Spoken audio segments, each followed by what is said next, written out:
அனைவருக்கும் வணக்கம். இன்றைய எங்களுடைய கருத்துக்களம் நிகழ்ச்சியில் நாங்கள் ஆய்வு செய்ய இருக்கும் விடயம் ஈரான், அமெரிக்கா, இஸ்ரேல் இந்த முக்கோண யுத்தம் தொடர்பான ஒரு கருத்தாய்வை மேலும் ஒரு பதிவில் தருகிறோம். அந்த வகையில் இந்த யுத்தமானது தொடர்ச்சியாக நீண்டு கொண்டு போகும் சூழல்தான் ஏற்பட்டிருக்கிறது. ஏனென்றால் இரண்டு தரப்புகளுடைய அறிக்கைகளும் மிக ஒரு கடுந்தொனியில் அமைந்திருக்கிறது. ட்ரம்ப் அவர்கள் சொல்லியிருக்கிறார், நிபந்தனை இல்லாமல் சரணடைய வேணும் என்று. ஈரானை ட்ரம்ப் சொல்வதும், நாங்கள் எந்த நாட்டுக்கும் அடிபணியப் போவதில்லை, எங்களுடைய இறையாண்மையை நாங்கள் பாதுகாப்போம், எதிரிகளுக்கு நரகத்தின் வாசலை காண்பிப்போம் என்று ஈரானிய தரப்பும் எச்சரித்து அறிக்கைகள் விட்டு கொண்டிருக்கின்றன. அவர்கள் கூறும் வார்த்தைகளுக்கு அமைவாக தாக்குதல்களும் பரஸ்பரம் நடந்து கொண்டிருக்கு. இஸ்ரேல், அமெரிக்கா தரப்பிலிருந்து பல தாக்குதல்கள் ஈரானை நோக்கி நடைபெற்றிருக்கின்றது.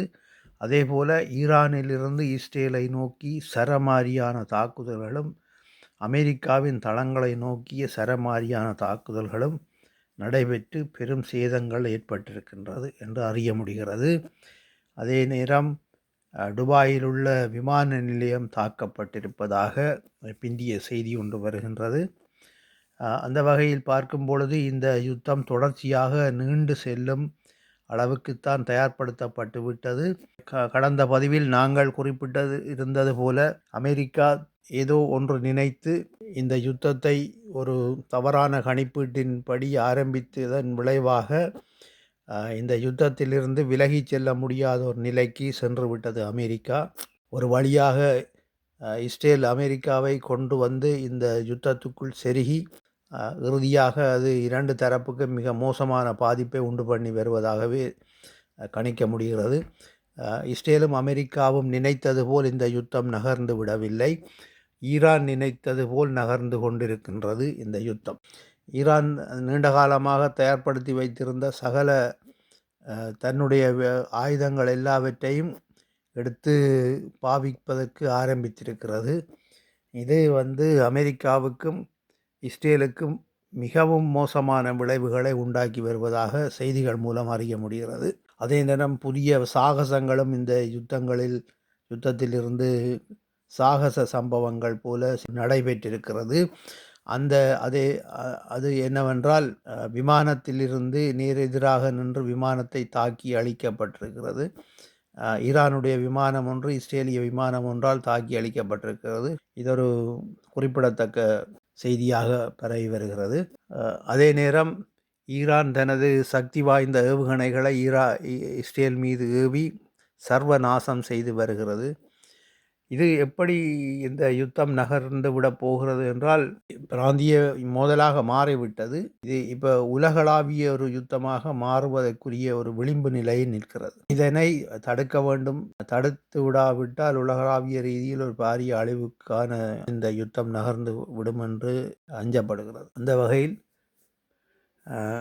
இதற்கிடையில் சிலர் இந்த யுத்தத்திற்குள் வடகொரியாவையும் இழுத்து விட வேண்டும் என்று இந்த வலைத்தளங்களில் செய்திகள் போட்டு செய்திகள் பதிவிட்டு வருகிறார்கள். அதாவது ஏழுமண்டா வடகொரியாவின் மீது தாக்குதல் செய்து பார் என்று அமெரிக்காவை கேட்பது போல வேண்டுமென்றே அந்த ஒரு சூழல் உருவாக வேண்டும் என்று சிலர் எதிர்பார்க்கிறார்கள். உண்மையில் அது வடகொரியாவும் இந்த யுத்தத்தில் இணையுமாக இருந்தால் அது மிக மோசமான விளைவுகளை உண்டு பண்ணும். அத்துடன் இதுவரையும் இப்போ ஈரான் மீது ஒரு தாக்குதல் நடத்தும் போது சீனா, ரஷ்யா ஓரளவு பின்புலத்தில் சிறிது தூரத்தில் நின்று உதவி செய்வது போல் ஒப்பந்தங்களின் அடிப்படையில் இருந்தாலும் வடகொரியாவின் மீது ஒரு தாக்குதல் மேற்கொள்ளப்படுமாக இருந்தால் சீனா எந்தவித இதுவும் இல்லாமல் நேரடியாக களத்தில் இறங்குகிற ஒரு கட்டம் இருக்கிறது. ஏனென்றால் அமெரிக்காவுக்கு இஸ்ரேல் செல்லப்பிள்ளை போல சீனாவுக்கு வடகொரியா ஒரு செல்லப்பிள்ளை. அப்படியான ஒரு நிலை தான் அந்த ஒரு ஒழுங்கில் இருக்கிறது. இரண்டும் கம்யூனிச சித்தாந்த நாடுகள். இன்று வரையும் எல்லா நாடுகளும் ஒரு கலப்பு பொருளாதார கொள்கை முறைக்கு மாறி இருந்தாலும் வடகொரியா இன்று வரையும் கம்யூனிச சித்தாந்தத்தில்தான் தனது நாட்டை ஆண்டு வருகிறது. ஒரு இரும்புத்திரை நாடு என்று இப்போது வர்ணிக்கக்கூடிய நாடு என்றால் அது வடகொரியா தான். அந்த வகையில் இவர்கள் வடகொரியா மீதோ அல்லது வடகொரியாவை இந்த யுத்தத்துக்குள் இழுத்து அதன் மீது ஒரு தாக்குதல் நடத்துவாக இருந்தால் வடகொரியா எந்த விஷயத்துக்கும் யோசிக்காது. எந்த வகையான தாக்குதலையும் மேற்கொள்வதற்கு சிறிதும் யோசிக்காது. ஈரானை விடவும் வடகொரியா அமெரிக்கா மீது கடுமையான வன்மத்தை வைத்துள்ளது. அது நீண்ட காலமாக அது அப்படியான ஒரு சித்தாந்தத்தில் தங்களுடைய நாட்டை வளர்த்து வந்து கொண்டிருக்கிறது. ஏறக்குறைய ஈரானும் அதே பாணிதான். அப்போ வடகொரியா மீதும் இவர்கள் தவறுதலாக ஒரு தாக்குதலை மேற்கொண்டு அதன் ஆபத்தை எதிர்கொள்ள யோசிப்பார்கள். இப்போது இந்த கடந்த சில நாட்களுக்கு முன்னர் இலங்கைக்கு அண்மித்த சர்வதேச கடற்பரப்பில் ஈரானுடைய கப்பல் அமெரிக்க நீர்மூழ்கி கப்பலாலோ அல்லது இனந்தெரியாத ஒரு நீர்மூழ்கி கப்பலாலோ தாக்கி அளிக்கப்பட்ட சம்பவத்தின் விளைவாக அதற்கு பழிவாங்கும் முகமாக ஈரான் அமெரிக்க எண்ணெய் தாங்கி கப்பலை தாக்கி அளித்திருந்ததாக அறிகிறோம்.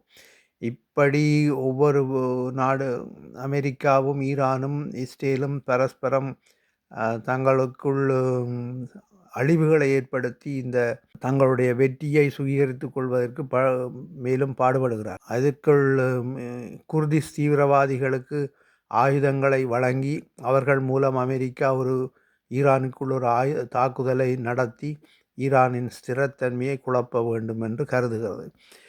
இப்போது அமெரிக்காவின் சிந்தனை எப்படி என்றால், தங்களுக்கு தேவை என்றால் தீவிரவாதிகளுக்கு ஆயுதம் கொடுப்பார்கள், தேவையில்லை என்றால் தீவிரவாதிகள் என்று சொல்லி அவர்களை அழித்து விடுவார்கள்.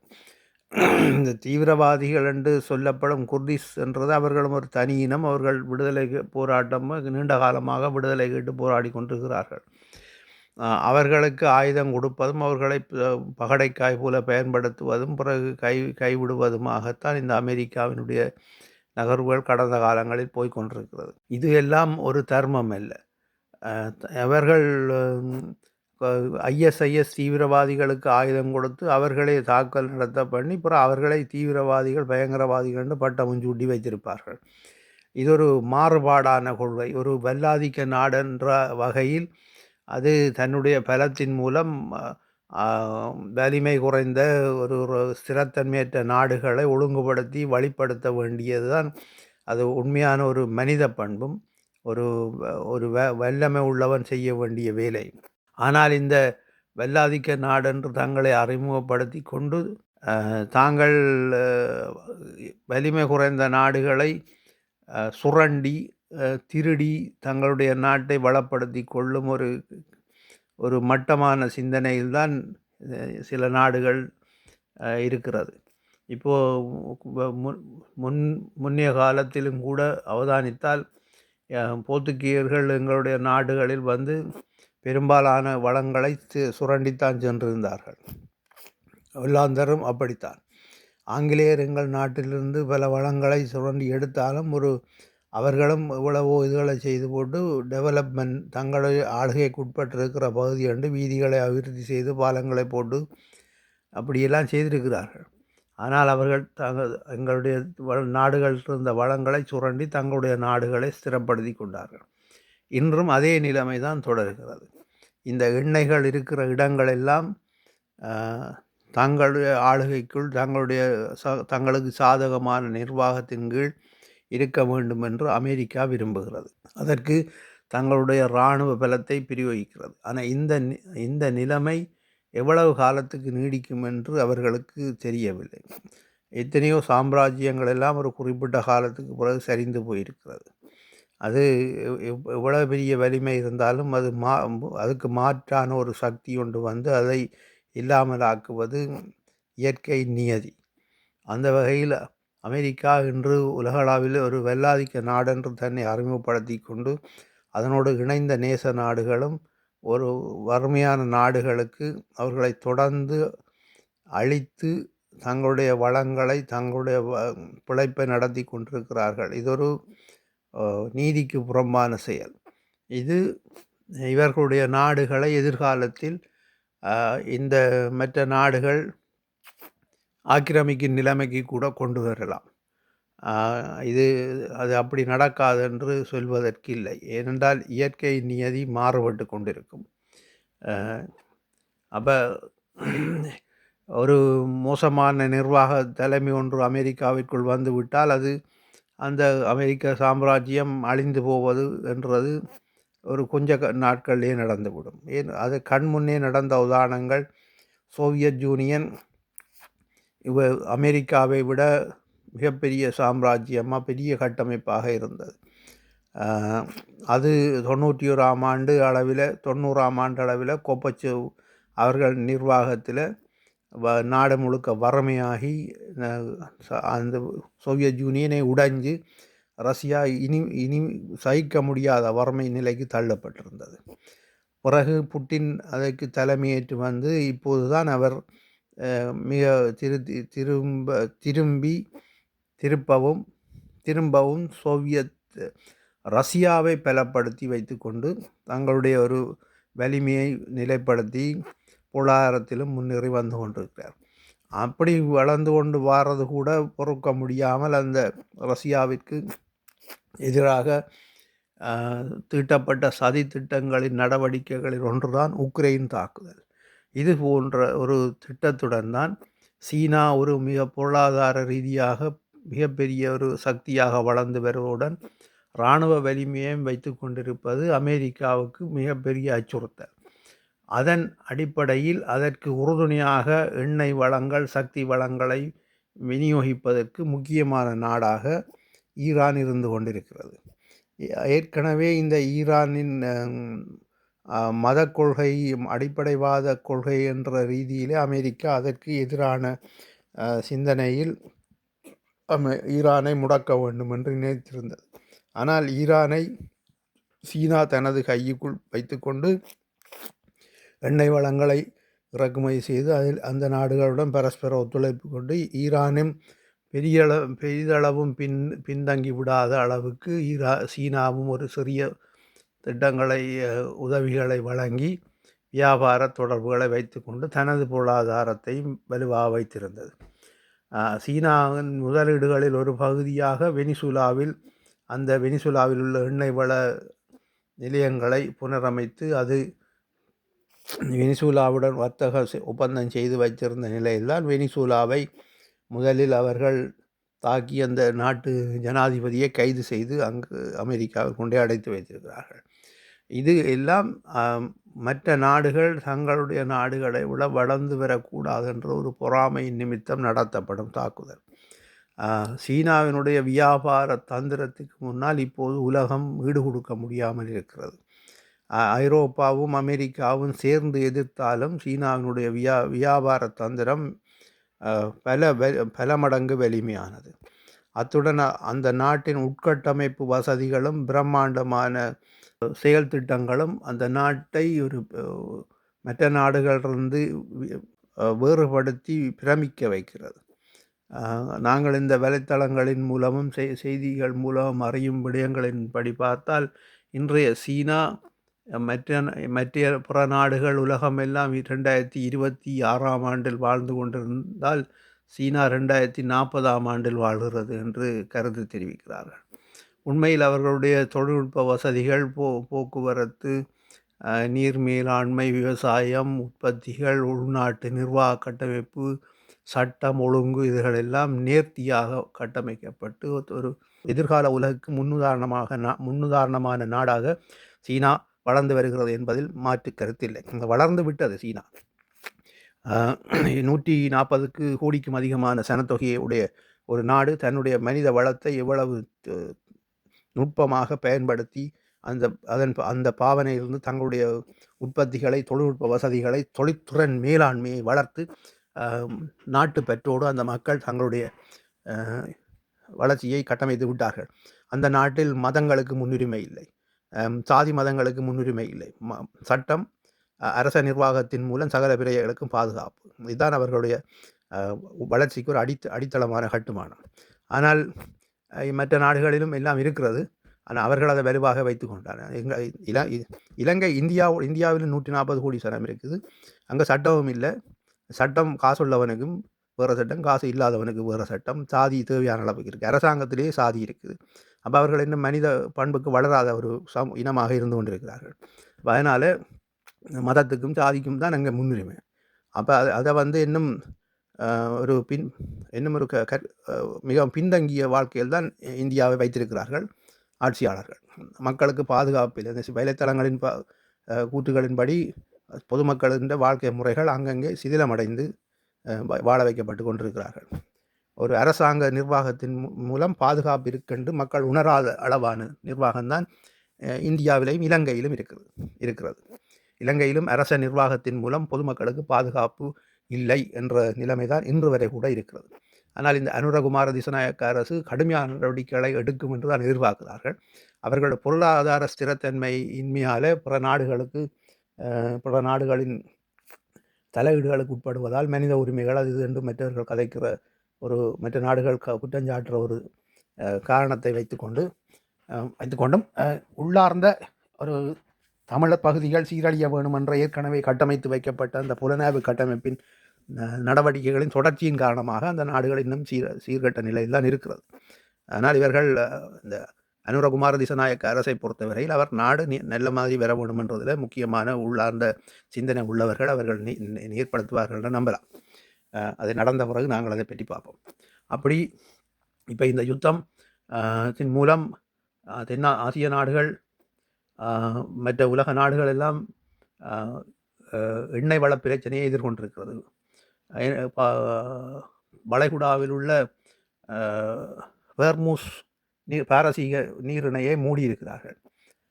மூடி ஈரான் அதில் போகும் பெறும் கப்பல்கள் தாக்குதல் நடத்தியிருக்கு. நூற்றுக்கணக்கான கப்பல்கள் பயணிக்க முடியாமல் தடைப்பட்டிருக்கிறது. பல கப்பல்கள் தாக்கி அழிக்கப்பட்டிருக்கிறது.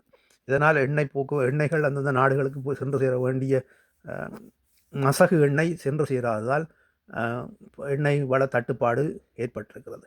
உற்பத்திகள் தாமதப்படுகிறது. தொழில் வளம், போக்குவரத்து, விமான போக்குவரத்துகள் எல்லாம் பாதிக்கப்பட்டு அந்தந்த நாடுகளில் நிற்பவர்கள் வேறு இடங்களுக்கு சென்று வர பயப்படுகிறார்கள். விமானங்கள் தாக்கப்பட்டு விடுவோம். இந்த நிலைமை ஒரு ஆபத்தான நிலைமையாகவே கருதப்படுது. இதற்கு காரணம் யார் என்றால் இந்த அமெரிக்க ஏகாதிபத்தியமும் அந்த பிரதேசத்தில் இருக்கும் இந்த இஸ்ரேலிய தேசமும். இந்த இஸ்ரேல் என்றது நாங்கள் தனிப்பட குற்றஞ்சாட்டவில்லை. ஆனால் அவர்களுடைய சிந்தனை அந்த அடுத்தவர்களை மதிப்பதில்லை. அவர் அந்த இஸ்ரேல் என்ற சுற்றாடலில் இருக்கிற அந்த பாலஸ்தீனத்துக்கோ அந்த காசாவில் உள்ள மக்களையோ அவர்கள் இவ்வளவுதான் விமானங்கள் மூலம் தாக்குதல் நடத்தி செய்யக்கூடிய அநியாயமெல்லாம் செய்திருந்தார்கள். இப்போது அவர்களுக்கு திருப்பி நடக்கிறது. அப்போ இதற்கு 2 வகையான ஆதரவு கருத்தும் இருக்குது, எதிர்கருத்தும் இருக்கிறது. ஆனால் இந்த சூத்திரதாரி மேலாதிக்கத்தன்மை உள்ள அமெரிக்கா மட்டும்தான். நீங்கள் அவதானித்து பார்த்திருந்தால் ஒவ்வொரு காலத்திலையும் ஒவ்வொரு ஜனாதிபதிகள் வந்து ஒவ்வொரு நாடுகளின் மீது ஏதோ ஒரு சாட்டு சொல்லி தாக்குதல் நடத்துவார்கள். அதை அவர்கள் செய்து அந்த நாடுகளை இதண்டு கொண்டு பிறகு திருப்பி டெவலப் பண்ணுறேன். அதுக்குள்ள ஒரு வியாபாரம். அப்புறம் அங்கே ஒரு கொஞ்சம் அப்புறம் அதுக்குள்ளே கொஞ்சம் ஆயுத குழுக்களை உருவாக்கி விடுவது. அப்புறம் அந்த ஆயுத குழுக்களுக்கு ஆயுதங்களை விற்பது. பிறகு அதன் மூலம் ஒரு லாபம். இப்படி ஒரு கீழ்த்தரமான சிந்தனை உள்ள ஒரு அரசியல் தலைமைகள்லாம் இந்த நாடுகளில் இருந்து கொண்டிருக்கிறது. நாங்கள் குறிப்பிட்டது போல இந்த அநியாயங்களுக்கு எல்லாம் முடிவு வராமல் இருக்காது. இவர்கள் வந்து சோவியத் ரஷ்யாவை இவ்வளவு கட்டமைப்போடு இருந்த சோவியத் யூனியன் ஒரு வருஷத்தில் கலைஞ்சு போன போல அமெரிக்காவும் இந்த அநியாயத்தின் மூலம் தங்களுடைய நாடுகளுக்கு ஆதாயம் தேடிக்கொள்கிற இந்த சக்திகளின் தீய திட்டங்கள் நிர்மூலமாக்கப்படுவது என்பது தவிர்க்க முடியாது. அதன்படி இப்போது நடைபெற்று கொண்டிருக்கும் இந்த யுத்தம் ஈரான் அந்த யுத்தத்தை நீட்சித்து கொண்டு போகிறதுக்கு விரும்புகிறேன். இவர்கள் விடயம் விளங்காமல் ஈரான் மீது கை வைத்து விட்டார்கள் என்று போய் யோசிக்கிறார்கள். இவர்களுக்கு ஒரு ரகசிய திட்டங்களும் இருக்குது. அதிகரித்து பார்த்தால் அணுகுண்டையும் வீசி ஈரானை அடக்குவோம் என்று. நாங்கள் முன்பு குறிப்பிட்டது போல அவர்கள் 40 வருடங்களாக இவர்களை எதிர்த்து அடிக்க வேண்டும் என்று சிறிதாக கட்டமைத்து வைத்துள்ள இராணுவ வலிமை. மிகவும் ரகசியமாக மிகப்பெரிய திட்டங்களுடன் இருப்பார்கள் என்று நாங்கள் கருதுகிறோம். ஏனென்றால் அவர்களுடைய துணிவான எதற்கும் பயப்படாத அறிக்கைகளும் அவர் ஈரானை அழிக்கவே வேண்டும் என்று சொல்லி இவர்கள் பகிரங்கமாக நினைத்து கொண்டிருக்கிற கட்டத்தில் அதே போல் இந்த அமெரிக்காவை அழிக்கவே வேண்டும் என்று சொல்லி ஈரான் நினைத்து கொண்டிருக்கிறது. இதே சிந்தனையுடன் வடகொரியாவும் இருந்து கொண்டிருக்கிறது. ரஷ்யாவிற்கோ சீனாவிற்கோ அமெரிக்காவை அழிக்க வேண்டும் என்ற திட்டம் இருக்குது. அவர்களை விட தாங்கள் மேலே வர வேணும் என்ற ஒரு திட்டம் இருக்குது, இராணுவ ரீதியாக பொருளாதார ரீதியாக. ஆனால் இந்த சீனா